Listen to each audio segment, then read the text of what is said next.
So hello, welcome back to the channel and welcome to a very special behind the scenes look of the Maserati MC20 launch. We are in Modena, Bologna, Italy. It is the day before the official launch and I have been granted access to literally take you behind the scenes of this epic, and I don't use that word lightly, epic setup for this remarkable show. For a spot of context, and I say this quite a lot, I'm not sure that the camera is doing the size of that stage any justice. That is over 4 stories tall. It's really hard to capture the sort of scale of that. It's also what's known as an anamorphic screen. I shall go into that in further detail shortly, but it actually does some really special stuff and creates some amazing effects which will help support the launch of the new Maserati MC20 Supercar. I am truly honored to have been asked to present this global launch for Maserati, and as such we have got the inside access to show you what goes into creating a show like this. So without further ado, let's check it out. So here we are top of a 1,000-seater grandstand before the show goes live. The whole thing about the show is absolutely massive. Now, while this is a 1,000-seater grandstand, because of social distancing measures, there will actually be a seat between each person to ensure everyone is safe and adhering to guidelines. And that's why there is a colossal amount of seating on this area. And then as we get further down, if I look to my right, there is also the equivalent seating area over there. So needless to say, there'll be plenty of people here. Actually, while I'm talking, these ladies up here are now putting in place the names of the guests and VIPs which will be attending this event. Speaking of VIPs, the Maseratis in front of us aren't here just for display. These are doubling up as the seats for VVIPs. Imagine that. You're going to be welcomed to the show and then ushered to your own Maserati in order to witness the show. And then later on, I'm looking forward to sharing some very special cars which will be joining us towards the end of the day. Because right now, while we have all of these beautiful new modern Maserati, right at the front, just there, will be a lineup of very special classic cars where the VVVIPs will sit. So onwards down the stairs. I'll just back up like this to give you a spot of context as to the scale of this place. So we've got grandstand seating on this side, media tower here, and then grandstand seating on that side. And there are cameras everywhere. Now, speaking of cameras, this is going to be live streamed. It's satellite linked, so it will be live streamed around the world, but not only on TV stations around the world, but also on various social media platforms. Most of us have probably had the opportunity to attend or at least see substantial concerts of sorts. The reason I'm saying that is this front of house media tower here, which hosts everything from sound, lighting, cameras, broadcasting, projections, that's also 4 stories tall. Now, most concerts I've been to, they're normally 1 level, maybe 2, depending on the size of it. That sort of thing is for the Rolling Stones. I mean, it's absolutely massive. Multiple levels of cameras, media, production crew, incredible. So I just feel the need really to share the substance of this event. I've been honored over the years to be involved in some pretty fancy launches, but what's substantial about this is it's not only the launch of Maserati's new supercar, it's actually the launch of the rebrand, a new generation, the next era of Maserati. And so when I say this might be a once-in-a-lifetime event, I'm not joking. I mean, they are really going all out on this, hence it feels a lot more like a rock concert than a car launch. Anyway, I now conveniently find myself amidst some cars. So imagine this, getting ushered to a Maserati Quattroporte or a Levante. Everyone is going to experience this at the same time on this colossal screen. Now, as I approach this, there is a gentleman up there rigging this up. You can just see it. There you go, that might help with a spot of context as to just how big this screen is. And I jump back again, look at it. It is absolutely colossal. Now, as we approach, you can probably tell by now that this isn't a flat screen or a curved screen. It is in fact a sort of triangular screen. There are 2 angled screens, one like that, and a flat roof.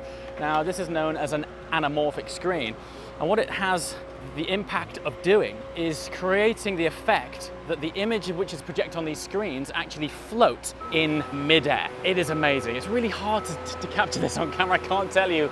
There's my little finger. Look how, how high it is. It's absolutely huge.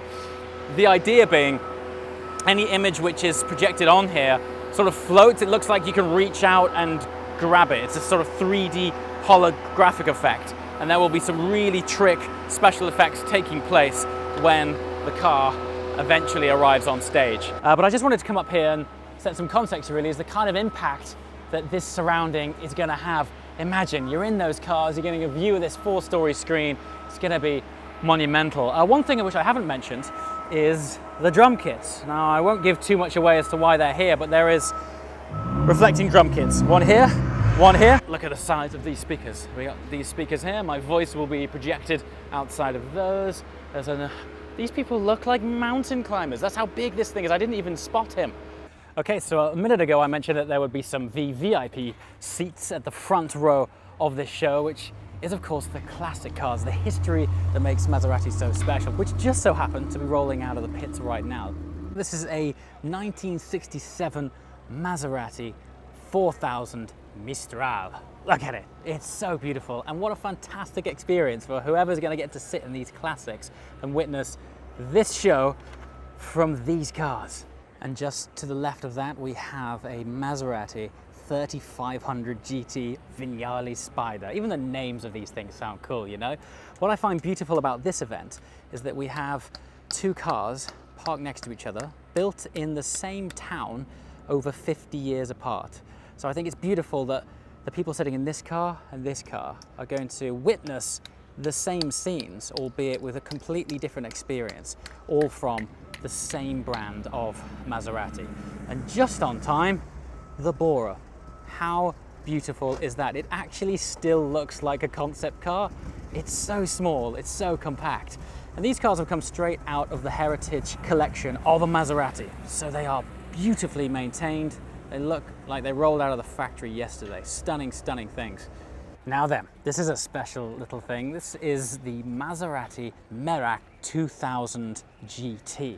And this particular one is special because the 2000 GT was actually only built for the Italian market, and subsequently they actually only made 200 of these cars. So to say that this is rare would be an understatement. Complete production of the Merak entirely was only just over 1800 cars. So to have one of these here, and some lucky person is going to get to sit inside this thing. And speaking of interior, just check this out. Look at that. To say they don't make them like they used to is an understatement. Just oozing character and style, isn't it? You can just imagine this, early 80s, late 70s, swanning along in Italy. What a machine. Now, what I particularly like about the placement of this car is that this is an early Quattroporte, which just so conveniently happens to be parked in front of a new Quattroporte. And this is what I'm talking about. We've got 50 years, over 50 years of evolution and history parked next to each other, where two different sets of people are going to have a similar but completely unique experience. I mean, imagine the stories these guys will be telling about this event for years, that they got to sit in a Quattroporte, original or new, to witness the unveiling of the MC20 live. And then one of the more iconic Maseratis of the past is of course one of the early Ghiblis. Look at the profile of this. It's so gorgeous. And that completes our classic lineup. Once again, I'm actually quite jealous of the people who are actually watching this show, but outside of that, I'm truly honored to be part of it. I just think it's such a wonderful occasion to get all of these cars in one place. Over 40 Maseratis, past, present, and very shortly future. Look at this rig here. This is literally behind the stage, backstage. I find scenes like this really set some context. Look at it.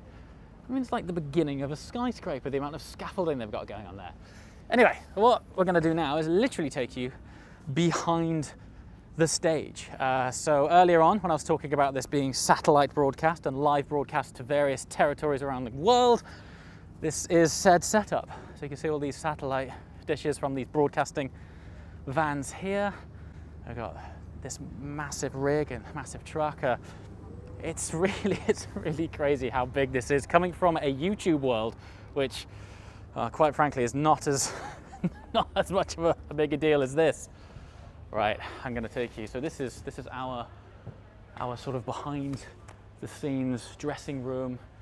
It's the only air-conditioned room in the whole area, and we can get a feel back here for what's going on stage. So just now when I was showing you the team that was doing their rehearsals on screen, we've got this live all the time. This is important so we know at what stage of the show we're actually at, and also when we get called up for rehearsals, we can visually see at what stage everyone's at. It's super helpful.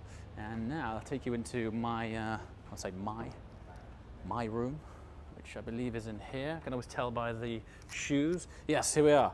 So this is my outfit. It's basically what I would wear on a normal day, but they've gone and labeled everything, and they've given me these shoes, which in this light, in this ultraviolet light, they glow. So on stage, you'll probably see my feet as much as you will me. And then this is the, backstage area. I have to say, Maserati, thank you so much. You are treating me like royalty. I feel like I don't deserve to be here, but it's amazing because I've got all of my own stuff. So I get to come back here, genuine, proper Italian coffee that I can make here, endless cold drinks. It's incredible small things. Like every time I come back in here, someone's topped it up with fresh ice. So these guys really know what they're doing. But I don't know about you. You know, you must have watched documentaries on the making of stuff and taking you for a walk and talk of what goes on to make productions like this. And I don't know, I've always pictured these things to be for other people. But all of this is laid on for me. It's ridiculous. And I think actually at this moment, I should really thank you, anyone who's watching. Ultimately, without the channel gaining the traction it has as a result of you guys watching, we simply wouldn't be here right now. So thank you so much. I'm gonna take a quick break, eat some biscotti, and I shall be back with you momentarily. Okay, so there we have it. Now I literally have to get changed into the gear to make the presentation. Be sure it's gonna go live in a couple of hours time, so be sure to hit the link below, check out the video and the live stream. It's gonna be a really beautiful historical moment for Maserati. As always, thanks for watching. I'll see you next time. Ciao.